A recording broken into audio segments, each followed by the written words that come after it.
Hi, everyone. I'm Kathy Collett in Indianapolis, Indiana, right in the center of the United States. I'm a volunteer with the team that organized and administers the ALS MND Symposium Patient Fellows program. I'm here with Phil and with Gwen, who are past patient fellows. The ALS MND Symposium is the largest gathering for ALS research in the world. It happens every December, usually in a different city of the world every December. However, last year and this year in 2021, it's all virtual. And it attracts around 1,000 researchers annually. I'm a longtime patient advocate. We lost Mom to ALS 24 years ago. Some years ago, I decided to go to the symposium myself. And it really struck me when I got there how very, very few people with ALS were there. And those who went had paid their own registration fees and their own travel. Rob Goldstein, who was then with ALS TDI, and Paul Wicks, who was then with Patients Like Me, and I got our heads together. We wanted to do something about that, and we designed the Patient Fellows program. It supplies fellowships and some travel expenses and travel years for people with ALS to participate in the symposium. We have an application process because as much as we would like to provide fellowships for everyone, our resources are limited. Our goals are to find people with ALS who are interested in the science and who will benefit from a hardcore research symposium and will share their findings and their knowledge. We also know that it's good for the scientists to meet people with ALS. And at the symposium, patient fellows are embraced by the scientific community. This is the 5th year of the program. And this year we have something new. We've reserved added spots for a caregiver and for an asymptomatic person with a known ALS gene. Phil was a patient fellow who traveled to Perth 2 years ago. Gwen was a patient fellow who was supposed to travel to Perth 2 years ago. And we'd like to hear some of their impressions about the program and their experiences. So Gwen, will you share some of your thoughts with us, please? Happy to. Thank you, Kathy. As Kathy mentioned, I'm Gwen Peterson. I was diagnosed with ALS in 2018. In 2019, I was lucky to be chosen as a patient fellow to attend the symposium in Perth, Australia. Unfortunately for me, I was injured.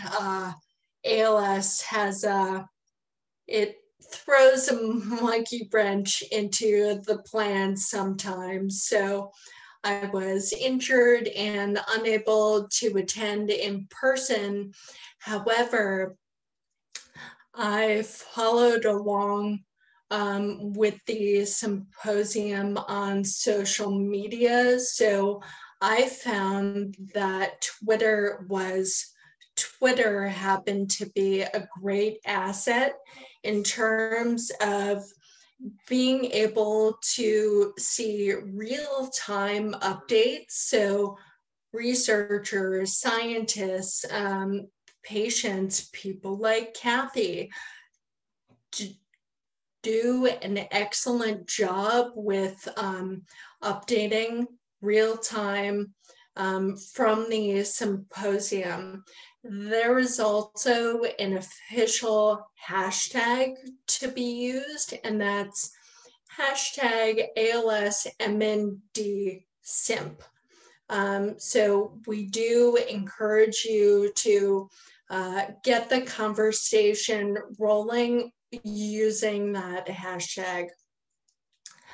I will stop there and pass it over to my friend Phil to introduce himself and tell us about his experience.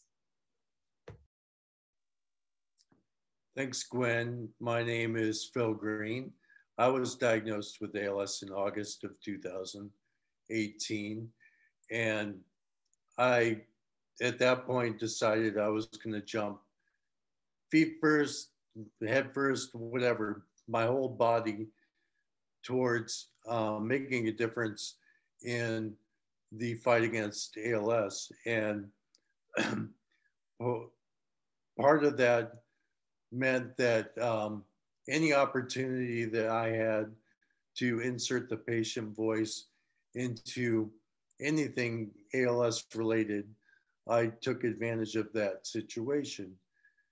And the Patient Fellows program was one of those instances where I really didn't know what I was getting into, but I did know that I wanted to learn as much as I could about ALS straight from the horse's mouths, so to speak. And so I applied and was fortunate to be selected to go to Perth for the 2019 symposium. Along with, I went with my wife, Jennifer, and we took that opportunity to have a vacation in Australia, but the vacation ended when we went to Perth, and it really became all about business and the business of ALS. I was also fortunate to attend the International Alliance meetings, which precede the symposium itself, and connected with a lot of organizational leaders from across the globe. And then once the symposium started, it was really an opportunity to connect directly with those research scientists that are making a difference in ALS and learn firsthand from them what they were doing, ask them questions. The science was very, I would say, over my head for the most part, but the takeaways were that we were definitely making progress in understanding this disease and how better to fight it. I think one of the most beneficial things about being a patient fellow is connecting with other people living with ALS from across the globe and establishing those friendships that still last from my time in Perth, still last today.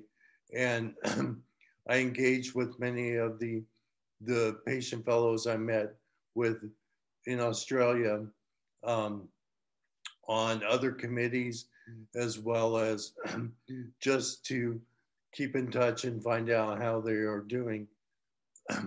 Another benefit, and Kathy touched on this a little bit, is it's really important to have a patient representation at these meetings to remind those researchers that are spending 8-12 hours a day in a lab why they're doing what they're doing and why it's important, and give them hopefully motivation to work harder and get the answers that they're looking for.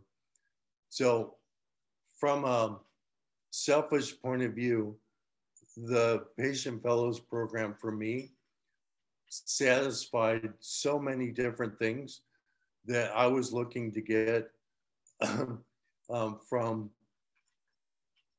connecting with the ALS community and making a difference in this disease.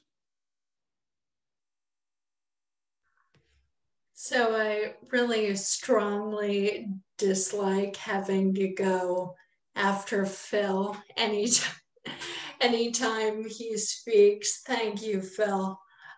Kathy, I'd like to take a couple minutes and speak to the application and sort of my process. So at first glance, let's see if I can can't share my screen, that's okay. So if you are going to apply or thinking about applying please go to alspatientfellows.org, scroll all the way down.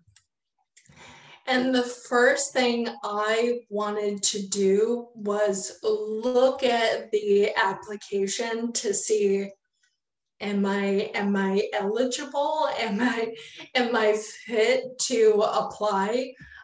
So you can actually view the entire application as a PDF. So that's what I did.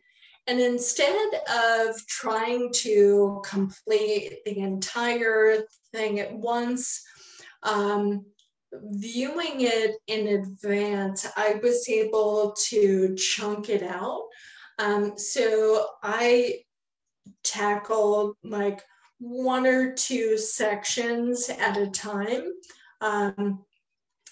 There are also a couple of optional sections, one being to upload a resume or any applicable experience.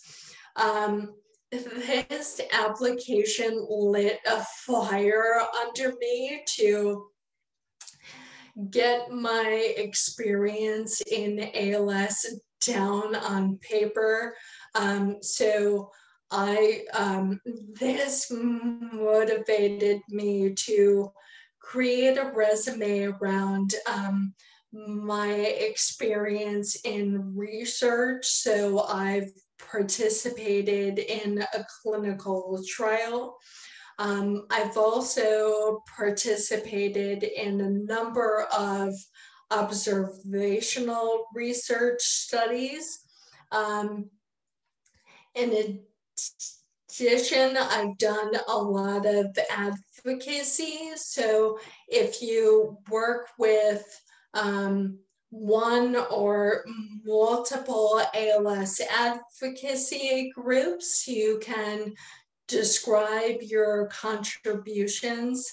It was slightly daunting to have to put together a resume, but I've found that I've used and added to that resume so many times since.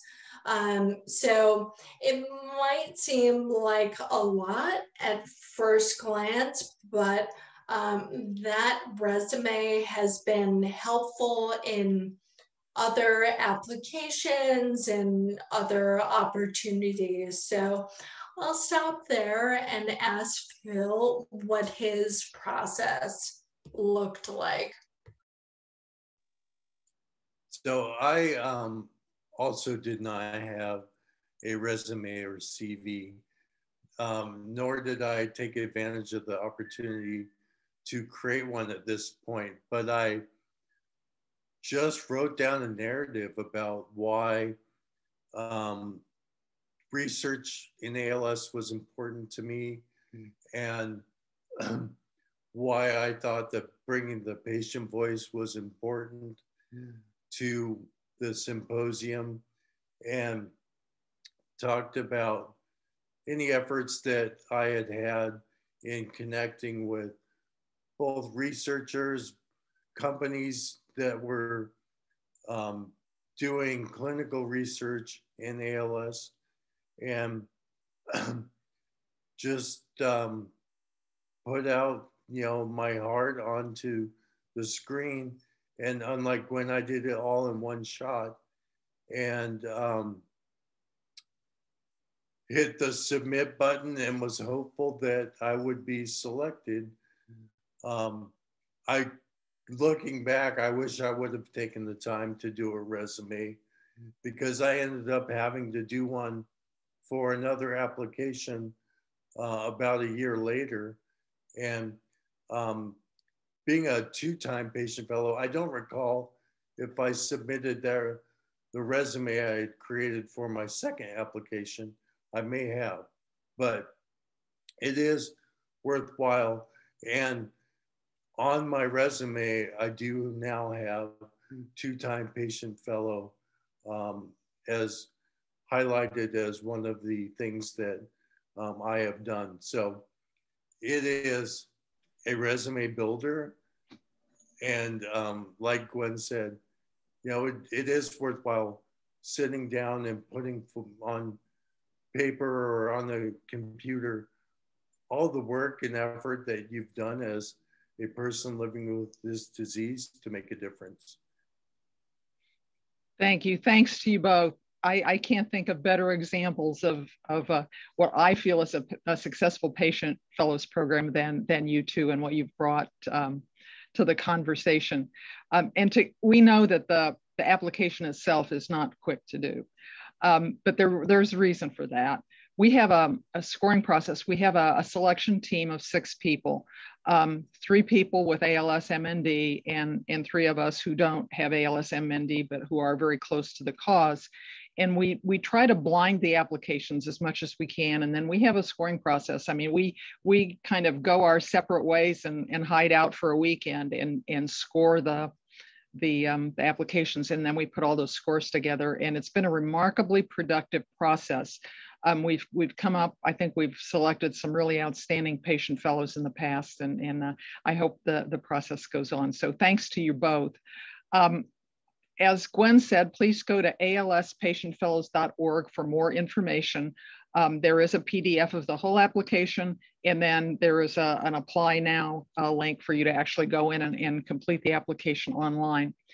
This year, we hope to have a diverse group and hope that people from Asia, Australia, North America, South America, Europe, every corner of the globe will apply. We think that that's something that an area actually we can improve the program with more people from more places, because certainly ALS and MND are global problems. The only limitation is that the symposium itself is conducted in English and the application has to be completed in English. So deadline for applications is August 20th. It's coming up soon. I appreciate you're all taking the time to listen to this. And if you have any questions, just go to that website, alspatientfellows.org. There's a contact us form, and we'll be glad to help you with any questions you have. So thanks very much for listening, and we look forward to hearing from you.